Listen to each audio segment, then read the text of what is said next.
All right, this video is for the cross sections of 3D shapes. This is going to be lesson 710. So what we're doing in this lesson is we're taking these 3D shapes and we're slicing them and seeing what the slice would look like. So for a cube, a horizontal or vertical cut parallel to any face, so just cutting straight through the entire shape, either direction, creates a cross section that is a square. Okay.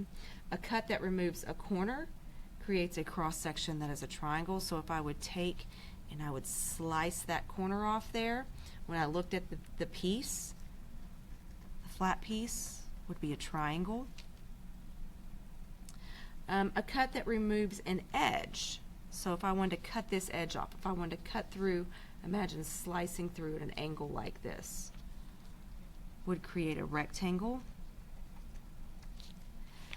And then here's where these get interesting. So a cut that intersects 5 faces. So if you cut through 5 faces, so for this one we're cutting through all the faces except this kind of back one here, we'd create a pentagon.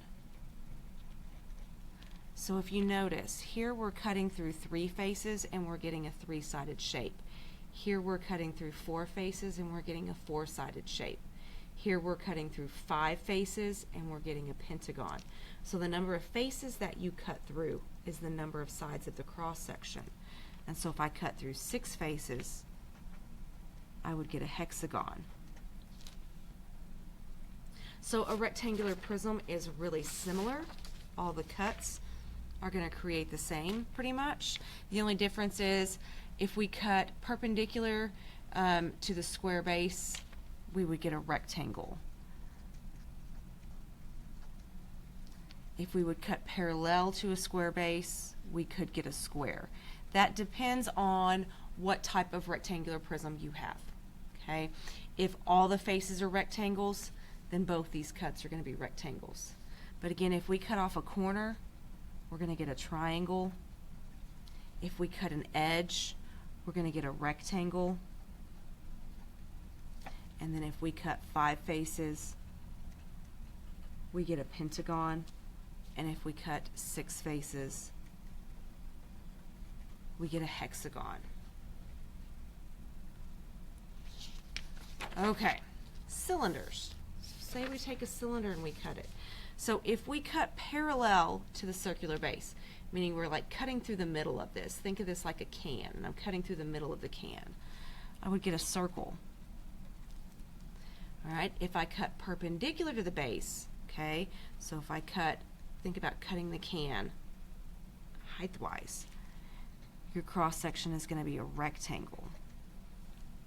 And then if you cut this obliquely, meaning you cut this at an angle along the height of the figure, the shape you're going to get is going to be an ellipse. So oval is the elementary name for this shape. The high school name for this shape is an ellipse. All right, we can do the same thing to a cone. If I cut a cone parallel to the circular base, the cross section is a circle. If I cut vertically through the center, so through the vertex here, my cross section is a triangle.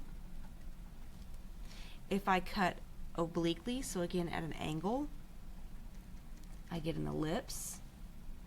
If I cut diagonally and parallel to the line L, so kind of the side of the cone here, if I cut diagonally but parallel to that side, this shape that I'm going to get right here, I don't know if you can kind of see it in there, but it's a parabola. So graphically, a parabola looks like this. It's a quadratic. But in 3D, here's what it looks like. And then if I take 2 cylinders and I stack them up like this and I cut vertically through them, but not through the center, I get half a hyperbola.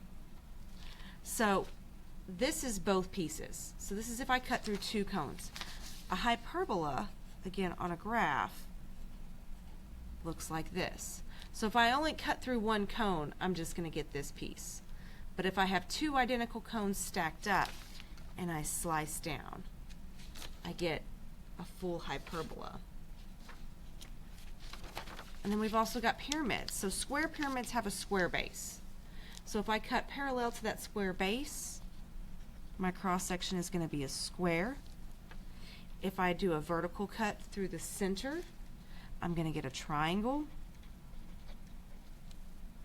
And if I cut vertical but not through the center, I'm going to get a trapezoid.